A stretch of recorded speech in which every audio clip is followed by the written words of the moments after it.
musculoesquelética hasta, hasta llegar a un punto en el cual pues ya realizo casi mi día a día, tanto desde el punto de vista diagnóstico como intervencionista y muchas veces también quirúrgico, asistido o guiado por la ecografía.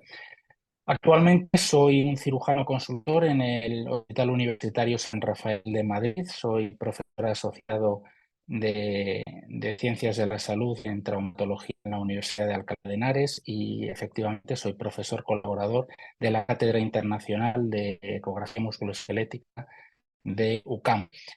Voy a hablar un poco de la experiencia mía con las técnicas ecoguiadas en mano y muñeca.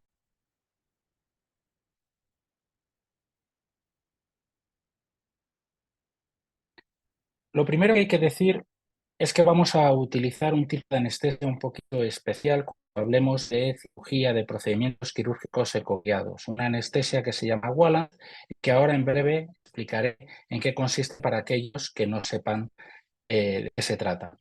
En cuanto a los procedimientos que podemos hacer de cirugía ecoguiada, en primer lugar estaría procedimientos de séresis, luego procedimientos de liberación, procedimientos de tenotomías o fasciotomías y luego, por último, cirugía ecoguiada complementaria a otros procedimientos. Dentro de la exéresis, lo más frecuente y con lo que hemos empezado todos es cuando tenemos un cuerpo extraño de difícil acceso dentro de la mano o la muñeca que tenemos que extraer y la ecografía nos permite tanto la localización como el ser mínimamente invasivos para dañar los tejidos que tenemos alrededor.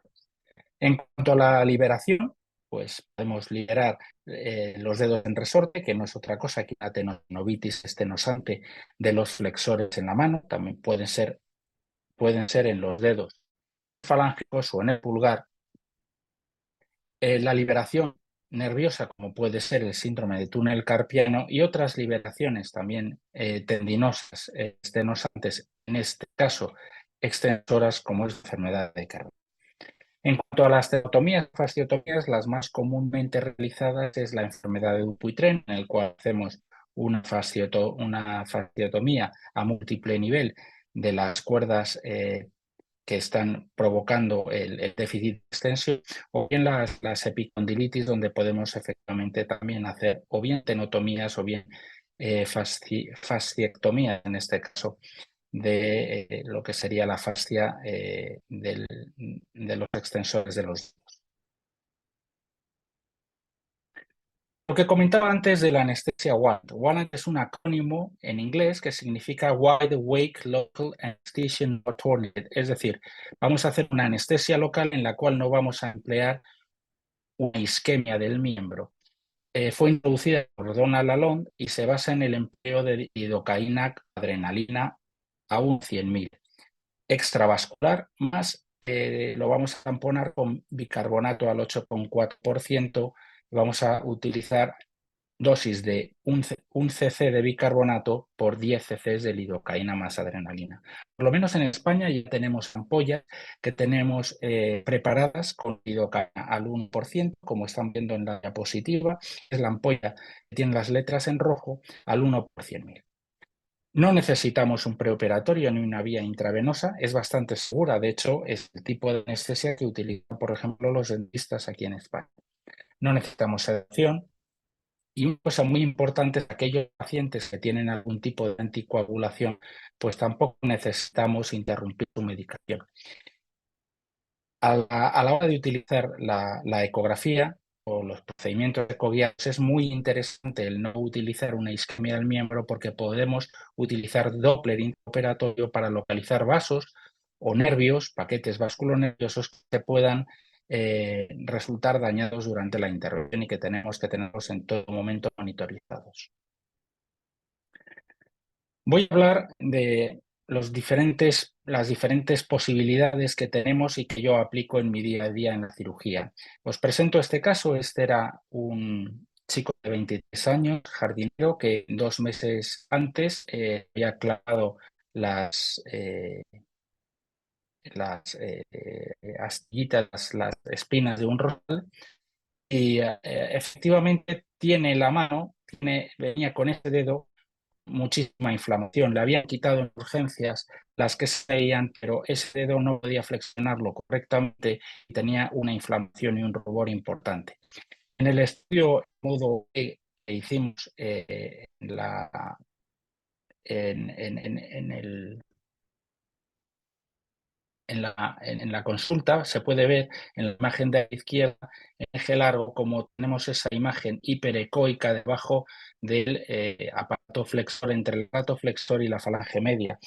Y en la imagen de la derecha podemos ver cómo está situado este cuerpo extraño hiperecoico efectivamente entre lo que sería el canal flexor y, y la falange media.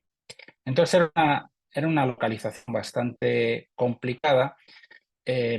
Como pueden apreciar en esta imagen, podemos ver que hay muchísima cantidad de celulitis. Lo que es el tejido celular subcutáneo presenta una desestructuración con una zona hipoecoica importante que traduce esa inflamación o infección, por lo cual se hizo el Doppler para ver si existía un componente inflamatorio hipervascular que no existía en este caso.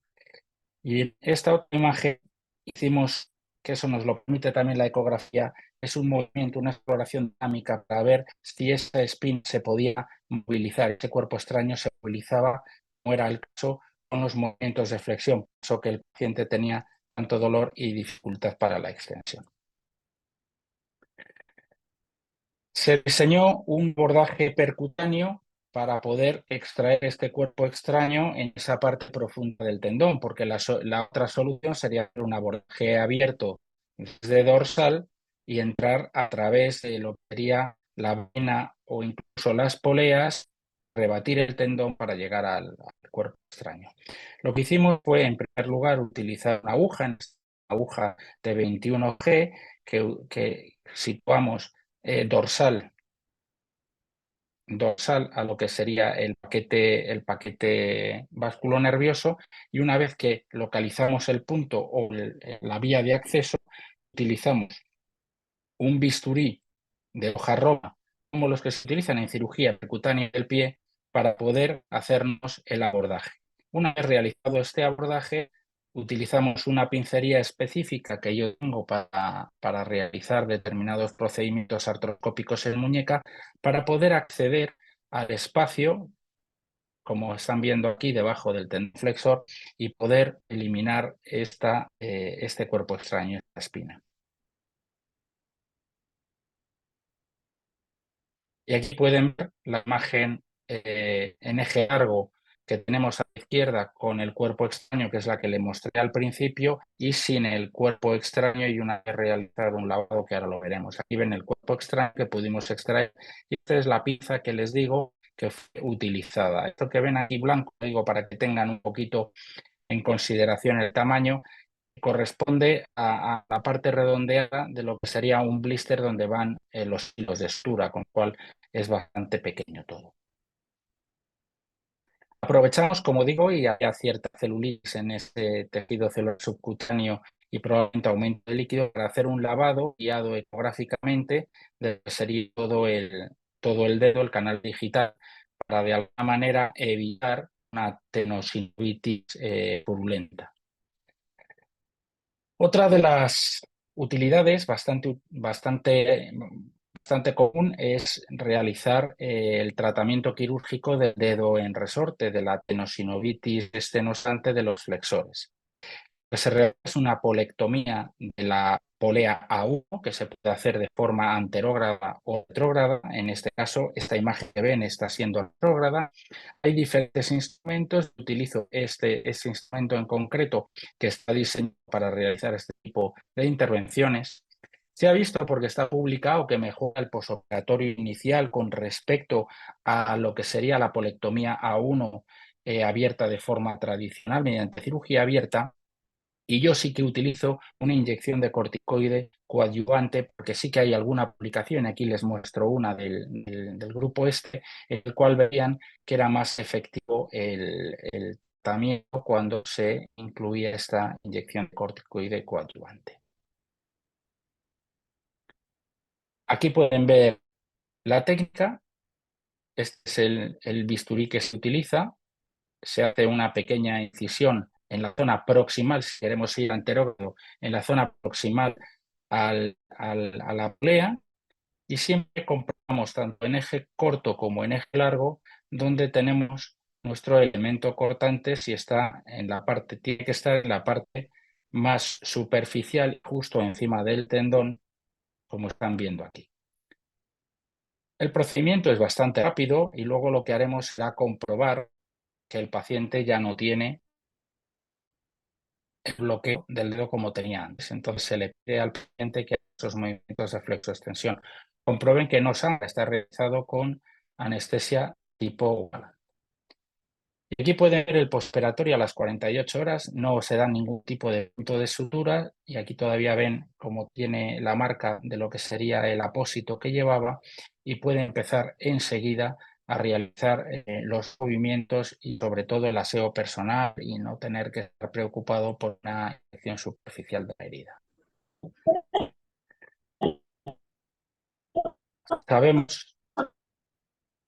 Sabemos que la polectomía ecoguiada de la mano reduce el dolor posoperatorio y las complicaciones con respecto a las polectomías percutáneas que se hacen ciegas. Es más, normalmente la principal complicación de una polectomía percutánea ciega es la operación incompleta de dicha polea. Aquí, como lo estamos viendo con el ecógrafo, pues no tenemos ese problema. La liberación guiada por ultrasonido tiene tiene mejor puntuación tiene mejor puntuación en el DAS y tiene un retorno más rápido a las actividades normales que lo que sería la liberación quirúrgica abierta. Aquí les traigo este ejemplo que está realizado con el mismo tipo de instrumental, pero en vez de ir de forma anterógrada, vamos de forma retrógrada y tomamos como referencia el pliegue dígito palmar para realizar nuestro porte de entrada con el instrumento y poder realizar la apertura de esta polea. Vamos a cambiar otro de las patologías que más comúnmente veo yo como cirujano de mano en mi consulta es el síndrome de túnel carpiano. No en vano es la neuropatía compresiva más frecuente, hasta un 5% de la población. Esta es un poco la secuencia que les traigo de cómo se ha ido tratando de forma quirúrgica el túnel carpiano.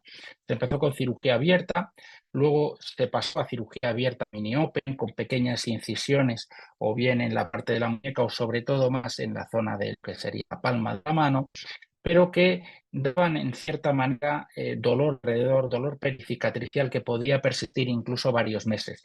Eso hizo que se intentaran hacer cirugías mínimamente invasivas y ahí surgió la cirugía endoscópica. La cirugía endoscópica es una cirugía que ya tiene bastante recorrido, pero tiene dos principales problemas. Solamente podemos ver la parte que nos permite ver el endoscopio que estamos introduciendo, donde vamos a ir a cortar, y en segundo lugar es muy caro.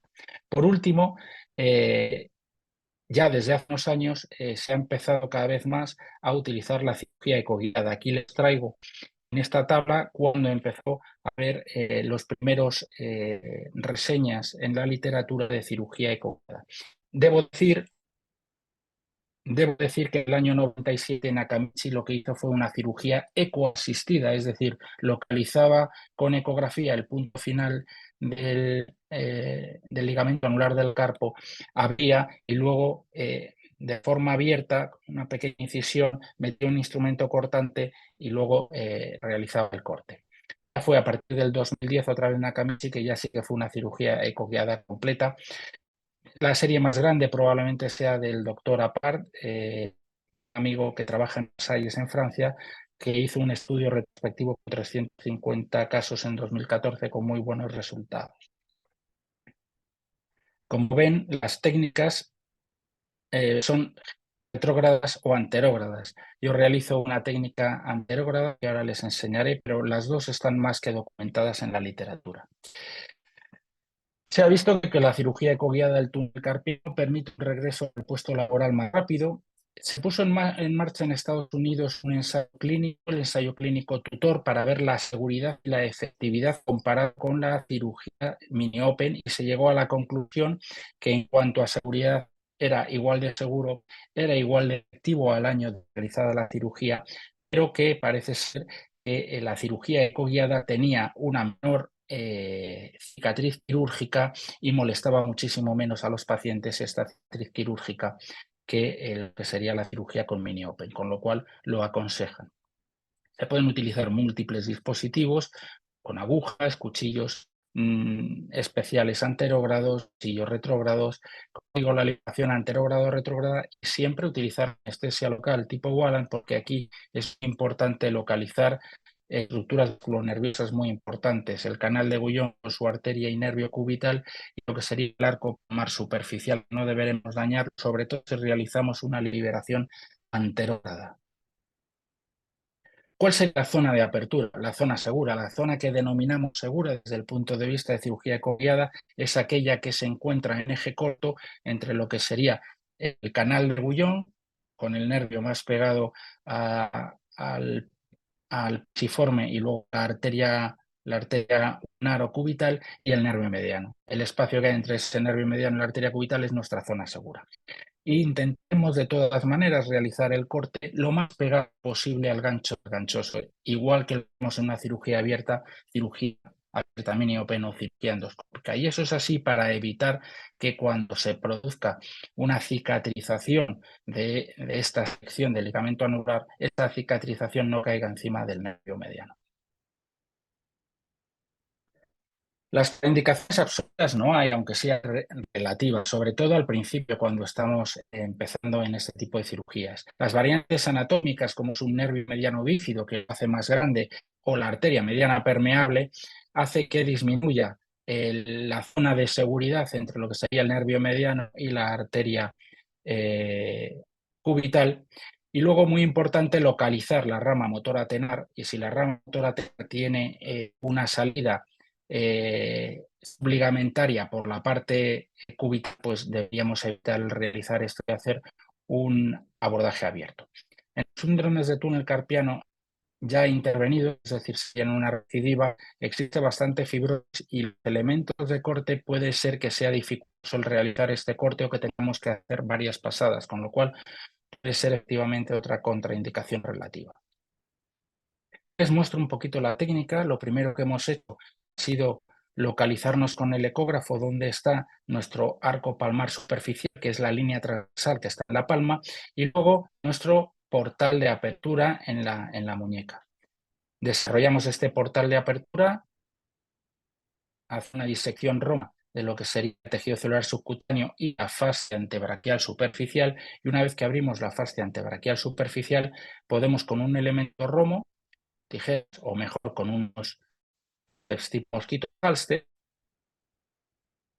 ahora lo ven, ahora estamos metiendo nuestro forceps y ahora ponemos ecógrafo para ver que estamos situados debajo del ligamento anular del carpo. Intentamos ir hacia arriba con el forceps y no podemos. Una vez que tenemos la localización que es correcta y estamos en la zona de seguridad, como ahora van a poder ver, entre lo que sería el nervio mediano y la arteria cubital, esa es nuestra zona de seguridad, y ahí teníamos nuestro elemento. Entonces ya vamos a meter nuestro elemento de corte, que parece, si lo ven, bastante, es un poquito más grande, pero se parece bastante al que utilizábamos para realizar la liberación del dedo en resorte.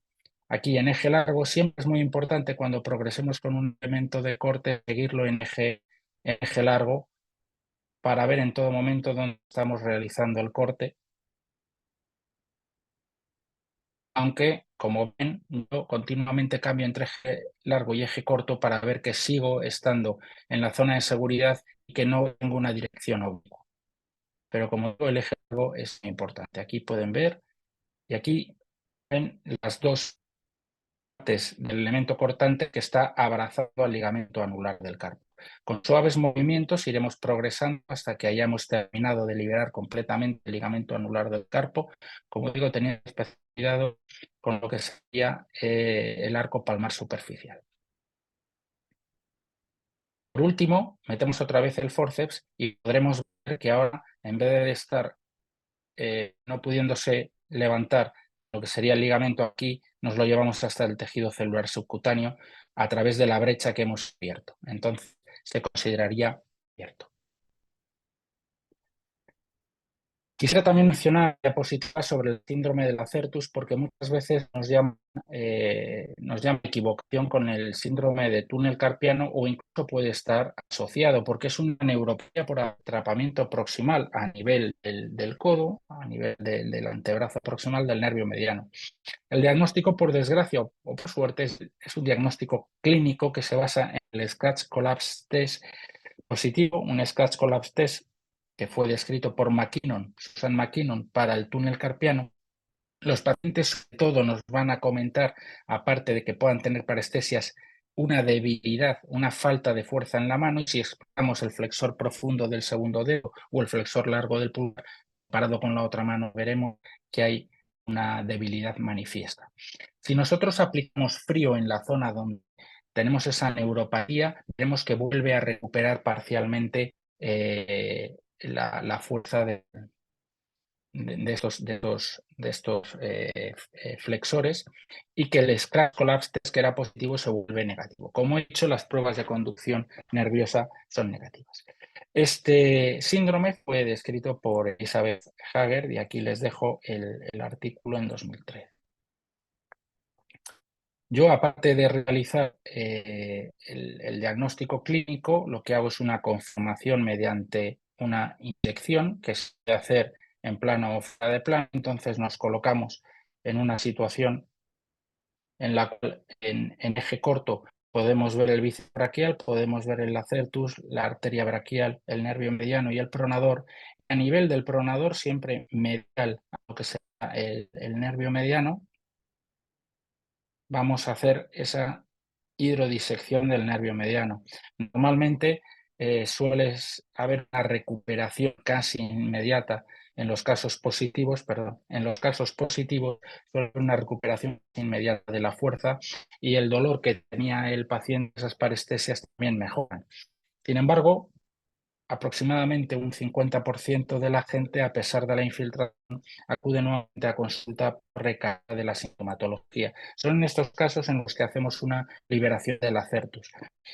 La primera publicación de una liberación ecoguiada del acertus de forma anterógrada, que es la que realizo yo, uno de los autores fue el buen amigo mío, Oliver Maes, y lo hace como ven aquí, con una pequeña incisión siempre medial al nervio mediano, previa realización, como ven que nos han de una anestesia tipo Walland, y realizamos la apertura de esta telita, como están viendo aquí. Aquí tenemos el elemento cortante y cómo estamos realizando entre el tejido celular subcutáneo y el pronador, realizamos la liberación de esta tela.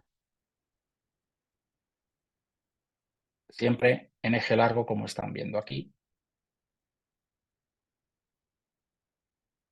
Es muy importante realizar también, aunque aquí no tenemos vasos importantes que dañar fuera de la arteria braquial, pero la verdad es que si hacemos la técnica correctamente está bastante lejos.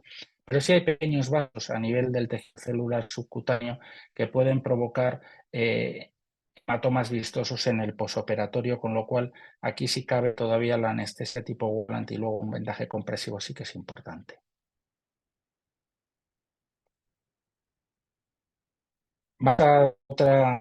Vamos a pasar a otra patología, que es la tenosinovitis extensante del primer compartimento, que fue descrito por Fritz de Kerben.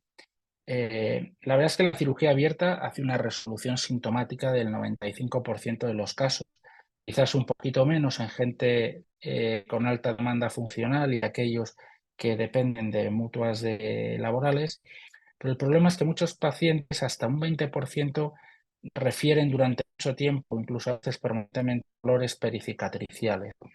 Entonces ven aquí este tipo de cicatrices que, aunque no es común verlas, a veces las podemos ver y si generan dolor es un problema. Esto nos hizo pensar en realizar una técnica de liberación ecoguiada.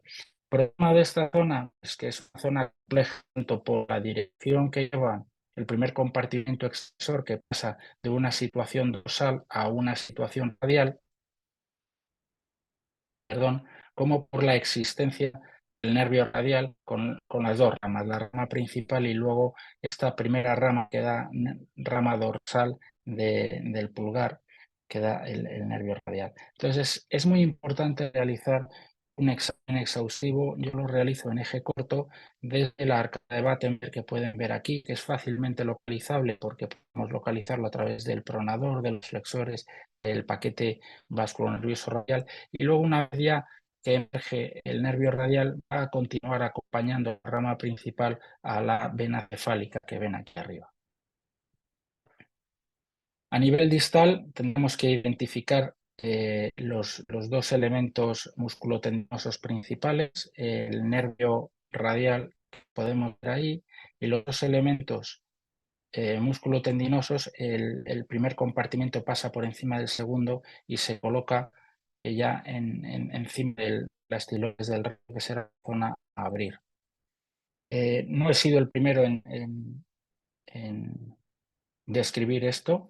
Ya hay algunos colegas que lo han descrito. Lo que sí es cierto que lo han descrito de forma retrógrada, yo lo hago de forma anterógrada para evitar las lesiones del nervio radial. Y ahora verán cómo hago la técnica. En primer lugar, lo que hago es con un ecógrafo, con una sonda de tipo stick de alta resolución, últimamente incluso con sondas que puedan llegar a 20-22 MHz, aunque la de 18 podría ser suficiente. Se hace una exploración en eje corto como las que les he mostrado anteriormente, localizamos dónde y por dónde van las ramas, incluso al principio las podemos dibujar sobre la piel. Una vez realizado esto, normalmente aproximadamente a 3 centímetros podremos realizar el portal, ya que el nervio radial, la primera rama que da para el pulgar la suele dar aproximadamente a 5 o 6 centímetros. No suele haber un problema de nervio en ese punto, pero como digo, siempre con la cautela de explorar primero. Después haremos el portal y siguiendo la dirección del primer compartimento, que como ven es oblicua y va de dorsal y proximal a volar y distal, realizaremos la apertura del compartimento. Aquí vemos en eje corto el compartimento con su polea.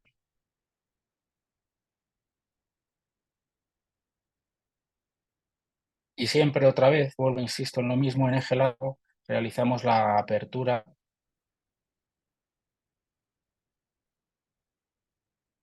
de esta polea. A veces la polea es muy gorda y hay que hacer varios pases porque se utiliza un elemento muy pequeño que tiene aproximadamente 1 milímetro. Luego es muy importante realizar una prueba con un mosquito de que está liberado esta polea. El posoperatorio no hay suturas, se pueden hacer curas domiciliares el propio paciente. Cicatrización se suele dar a las 48-72 horas, como en las otras cirugías ecoguiadas, y se permite una actividad diaria desde el principio, pero eso sí, sin forzar. El problema de todas estas cirugías mínimamente invasivas es que el paciente tiene la percepción de que no es una intervención, de que le ha hecho muy poquita cosa, y si realizan demasiada actividad, pues el posoperatorio puede complicarse con inflamaciones locales importantes, porque no deja de haber una cirugía y una presión sobre la polea que hemos abierto y los tendones siguen inflamados. Pasaré ahora a hablar de la enfermedad de Dupuytren, que es la fibromialgia, como todos conocen, multifactorial, aunque hay un componente genético y un componente ambiental importante. La fasciotomía abierta, que es la técnica que más se realiza la verdad es con unos excelentes resultados. El problema es que hay que hacer unas incisiones muy grandes, la recuperación posoperatoria es larga y a veces puede haber complicaciones a nivel cicatricial, porque esas cicatrices quedan muy adheridas y quedan un poquito abigarradas. Debido a ello, pues, aparecieron técnicas mini-invasivas como el uso de la colagenasa y la fasciotomía percutánea ciega. La colagenasa, el problema es que hoy en día, por lo menos en Europa, es inaccesible debido al precio que tiene, porque para poderla utilizar estamos hablando de precios que pueden superar los 5.000 euros. En cuanto a solamente la colagenasa. En cuanto a la fasciotomía percutánea, buenos resultados, pero evidentemente teniendo un ecógrafo, yo creo que es mucho más seguro porque podemos visualizar perdón, las estructuras vasculonerviosas y la propia cuerda de fibromatosis por donde va. Y esto es muy importante, sobre todo cuando vamos a hacer liberaciones a nivel interfalángico próximo, a nivel digital. La cirugía asistida, parecido a lo que comentábamos en el túnel carpiano, es decir, utilizar solamente el ecógrafo para dibujar dónde están las diferentes cuerdas y luego realizar una fasciotomía percutánea ciega. Está descrita por Sakelaru en 2015. Luego la cirugía ecoguiada ya es bastante más reciente, en 2021, y un equipo de Madrid liderado por el doctor Villanueva y el doctor Fajández en 2022 presentaron sus casos. Yo aconsejaría siempre realizarlos en un estadio 1 o un estadio 2, que el estadio 1 sería el estadio más sencillo, con una contractura hasta 45 grados de la metacarpofalángica. Un estadio 2 de tubiana ya podría incluso haber afectación de la interfalángica proximal, aunque en menor grado. Y un estadio 2 ya con una afectación importante sobre la interfalángica proximal lo dejaría para casos cuando ya tengamos suficiente experiencia habiendo realizado previamente estadios 1 y 2. Los estadios superiores, el estadio 3 o 3D, el problema es que la contractura es tan grande que ni siquiera podemos manejar adecuadamente el ecógrafo para poder visualizar las estructuras, con lo cual yo desistiría de realizarlo en esos estadios. Aquí ven la técnica. Normalmente utilizamos agujas, se pueden utilizar dependiendo de la aguja, dependiendo de la cuerda, perdón, unas agujas que pueden ser 21G, incluso podemos utilizar 16G y utilizar el propio filo como si fuera un estilete, un cuchillo para cortar. Y aquí vemos en la imagen de la izquierda cómo vamos en plano, en eje corto, y vamos realizando estas pasadas continuas sobre la cuerda sin dañar el tendón flexor que ve perfectamente en profundidad. Y se hacen varias de estas actuaciones sobre cada cuerda a diferente punto, lo que sería fasciotomía multinivel para que la piel no sufra y sea más efectiva. Y aquí vemos un caso, un paciente que era bilateral, era muy parecido como tenía de afectado los 2/4 dedos, y vemos en la semana posoperatoria todavía con las pequeñas heridas puntiformes de donde se realizaron las fasciotomías, cómo se encuentran. Por último, hablar un poco de otras utilidades dentro del quirófano para la ecografía. En la gente que utilizamos el artroscopio, como por ejemplo realizar una exéresis de un ganglión, que es una estructura extraarticular, pero que podemos acceder desde intraarticular, nos puede venir muy bien, como este caso en el cual tenemos ahí la arteria radial y al lado tenemos el ganglión y estamos viendo perfectamente esta estructura que da esta imagen metálica con esta cola de cometa que es el sinoviotomo con el cual realizamos el desbridamiento de todo lo que sería el ganglión. Los puntos a recordar para finalizar en cuanto a la cirugía ecoguiada es que nos permite valorar mejor las estructuras del área anatómica a tratar que los procedimientos ciegos, incluso que algunos procedimientos que puedan ser endoscópicos. Facilita, por tanto, estos procedimientos mínimamente invasivos, acortar los tiempos posoperatorios. Desde mi punto de vista, siempre hay que utilizarlo con anestesia tipo Whelan, nos va a facilitar, nos permite utilizar el Doppler y va a ser mucho más cómodo para el paciente. El problema es que necesita, como todo, y más en ecografía, una curva de aprendizaje. Esta pirámide lo que quiere reflejar es por dónde empezaría yo si voy a empezar a realizar procedimientos guiados, quirúrgicos coguiados. Empezaría siempre por la exéresis o localización de estructuras como secciones tendinosas, flexoras o extensoras, aspiración de gangliones incluso.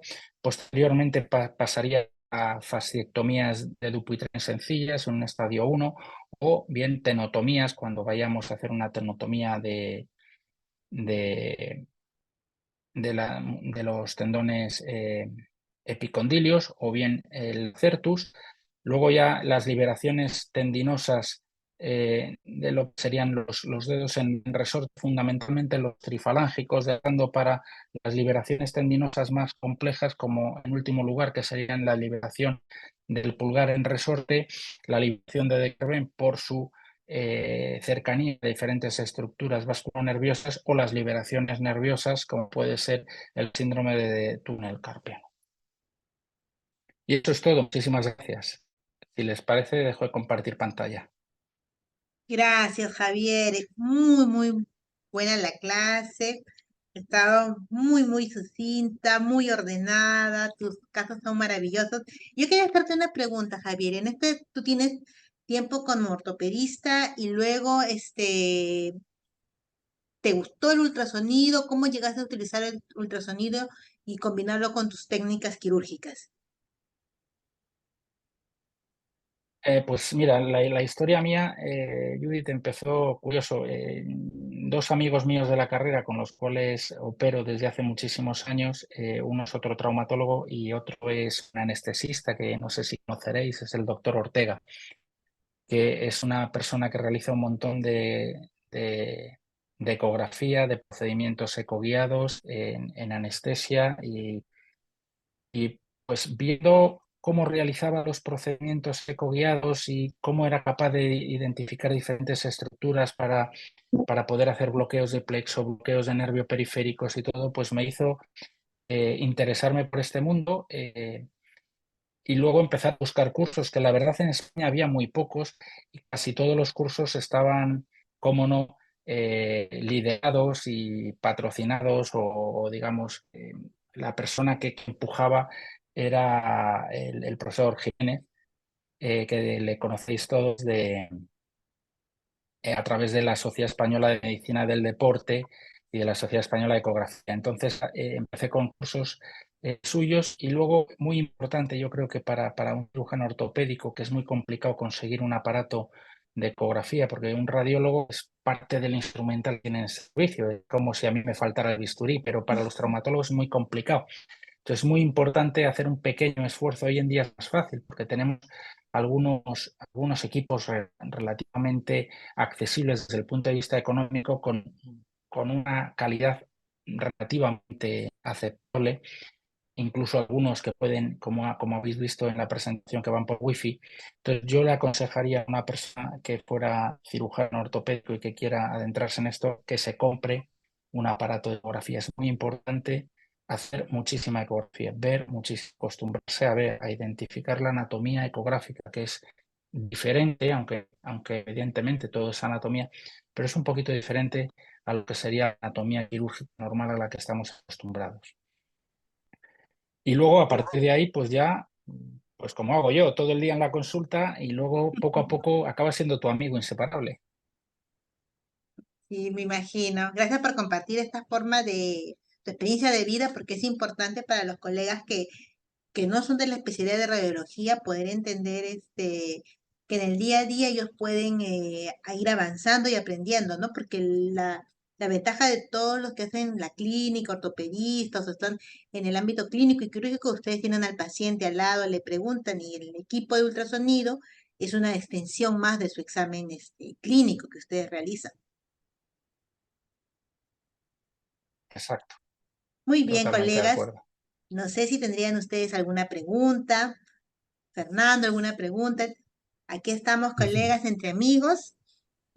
Siéntanse en la Javier, libertad de liberar su micrófono y hacer la pregunta directa. No hay ningún problema. Perdona, Fer, adelante. Javier, ¿cómo podrías orientarnos cómo haces el tratamiento de los quistes gangliónicos? Los gangliones. Depende, depende de dónde estén, depende de Por la ejemplo, en la muñeca. localización. En la muñeca, pero por volar o por dorsal, es que es diferente. Por dorsal, por ejemplo, Por que sea dorsal, más va. frecuente. Pues por dorsal, la mayoría de los gangliones salen de una zona que es cercana al ligamento escafolunar. Entonces, cada vez intento ser lo menos invasivo posible, porque es verdad que la cirugía, el problema que me generaba mucha retracción y mucha déficit le costaba a los pacientes conseguir flexión. Entonces, lo que hago ahora, que lo estuve comentando con un colega en Bruselas, que lo hace parecido, es localizar en aquellos gangliones que tienen un pedículo, localizar dónde está el pedículo y hago como dos portales. Un portal generalmente proximal a la distal, porque los gangliones generalmente suelen tender a ir hacia la distal con un pedículo un poquito más proximal. Suelo hacer dos portales, un portal en el cual utilizo un elemento de corte que voy a situar cerca de donde está el pedículo y antes de cortar lo que hago es aspirar.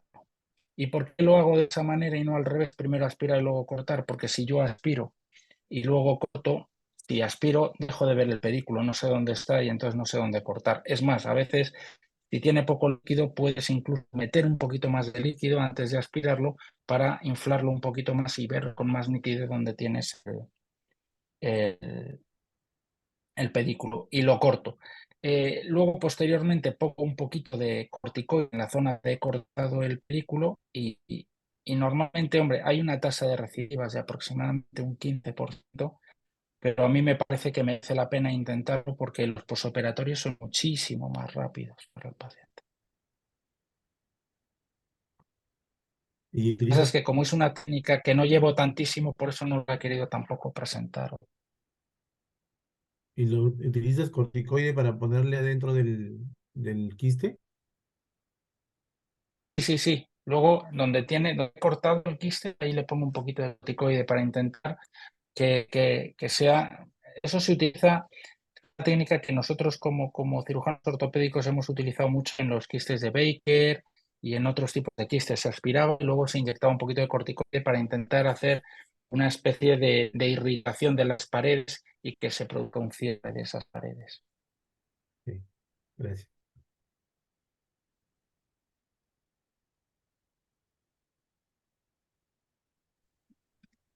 Ahora sí, colegas, no sé si tienen alguna pregunta, comentario, colegas, pueden abrir su micrófono, no habría ningún inconveniente. Yo también tenía alguna duda, Javier, con respecto al Kerbay.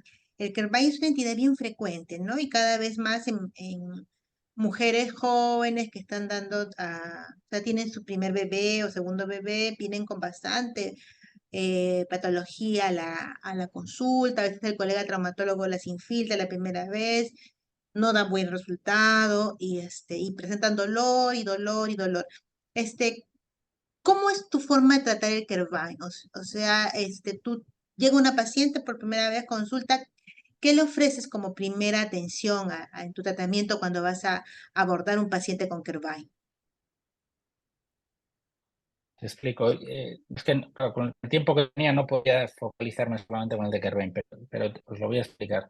La ecografía me ha aportado muchísimo en esta patología en concreto, porque desde mi punto de vista, hay dos entidades diferentes que lo denominamos de la misma manera, tenosinovitis estenosante.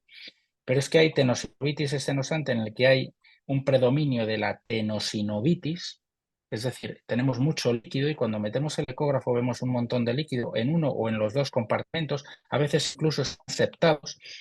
Entonces, si tengo mucho líquido, bien porque sea muy agudo o bien porque esté dentro de una patología inflamatoria, porque hay pacientes que puedan tener una patología inflamatoria, en esos casos sí que intento infiltrar aun cuando sabemos el peligro que tiene infiltrar corticoides en esas estructuras tan superficiales, tan cercas de la piel y tan cerca de las estructuras nerviosas. Pueden producir atrofia del tejido Celular. celular subcutáneo y pueden producir hipopigmentación.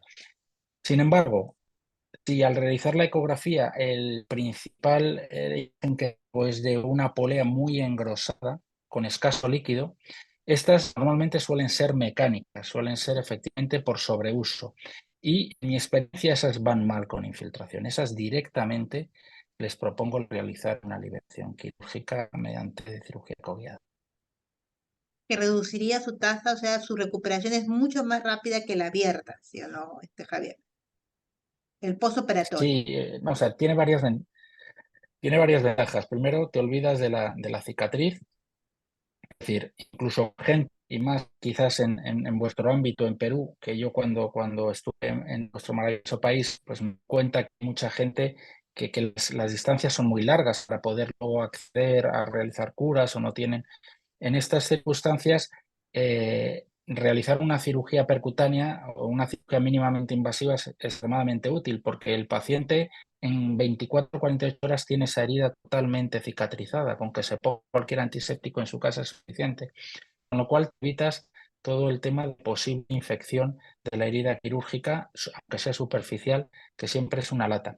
Y luego, evidentemente, al no tener que realizar esas cirugía abierta, que cuando hacemos una cirugía abierta con dos separadores, separamos los dos nervios, el nervio radial principal y luego la rama sensitiva principal y luego la rama que va al pulgar, la separamos. La separación a veces deja al paciente durante un tiempo unas parestesias o hipoestesias un poquito molestas en ese territorio, que luego se acaba pasando, pero que con la cirugía ecoguiada evidentemente es muchísimo menor. Gracias, Javier. Ha sido muy, muy amable por las respuestas. A mí me ha dejado muy contenta esta charla. También me apertura para ver. Yo soy médico radiólogo y puedo entender, pues, con tu amplia experiencia un poco más de lo que son todas las entidades que has mencionado. Nada, colegas, creo que Fer, no sé si hay algún comentario al final. A mí me gustaría decir una cosa, perdona, No, que sigue no lo he nomás, estamos comentado en confianza. porque en España no se puede hoy en día, pero en otros sitios dentro de Europa sí, no sé cuál es la legislación allá en Perú, pero en España yo no puedo hacer la cirugía dentro de lo que sería el ámbito de una consulta o alrededor en una sala que esté al lado de la consulta. En otros sitios de Europa y, por ejemplo, en Canadá o en Estados Unidos sí que permiten hacer determinados procedimientos mínimamente invasivos en lo que sería cerca de un ámbito de consulta con una pequeña sala anexa o incluso en salas de radiología intervencionista o alguna cosa, una sala aneja, no necesitan una sala de quirófano. Eso puede, evidentemente, abaratar costes de cara a los pacientes y sobre todo la incomodidad o la accesibilidad que muchas veces no tenemos hacia un hospital y hacia una sala quirúrgica. Y es bueno, en Perú es un poquito más laxa la legislación, sí a veces se puede hacer ciertos procedimientos, ¿no? Lo que conlleva a veces algunos también, este, a veces algunas cositas que se nos pueden ir mal, pero procurando sí se puede hacer en salas que garanticen que haya la debida asepsia, ¿no? Y sobre todo el paciente, pero hay muy poco, conozco muy pocos colegas que hagan ecoguiado, ¿no? Las técnicas que tú has mostrado por los ortopedistas todavía no es muy difundida en nuestro país. Yo supongo que poco a poco también veo a los más jóvenes, traumatólogos, colegas que cada vez se inclinan más por la ecografía y poco a poco esto va a ir cambiando, como se va avanzando en todas partes. Bueno, Javier, agradecerte enormemente tu tiempo. Fernando, no sé si tienes algunas palabras para Javier. Fernando ha sido nuestro colega que ha Bueno, se ha contactado pues, personalmente con Javier. no, gracias Javier. A Javier conozco desde 2018, porque un curso con el doctor Jiménez. Javier es un amante de pisco sour, le gusta, conoce mucho de la comida peruana. Y de verdad, Javier, agradecido con tu ponencia, nos enriquece sinceramente, estamos agradecidos por toda tu experiencia, porque has volcado tu día a día y esto es lo que enriquece realmente y nos motiva a nosotros a seguir adelante, ¿no? Que es la intención del grupo EMPEME, de que se conozcan todas las bondades del músculo esquelético y todo lo que se puede hacer y todo lo que se puede venir. Gracias por eso y muy agradecido. Hasta la próxima. Esperamos contar en otra oportunidad y nos vemos en Muso también. Nos vemos, Genial, colegas. muchísimas Gracias, gracias. Javier. Lo vamos a Bueno, grabar y todo está en Muchísimas nuestro gracias. video. Nos vemos, chao, Muchísimas chao. gracias y gracias a PM. Hasta luego. Hasta luego. Gracias, Olivia. Muchas gracias. gracias colegas, gracias a todos.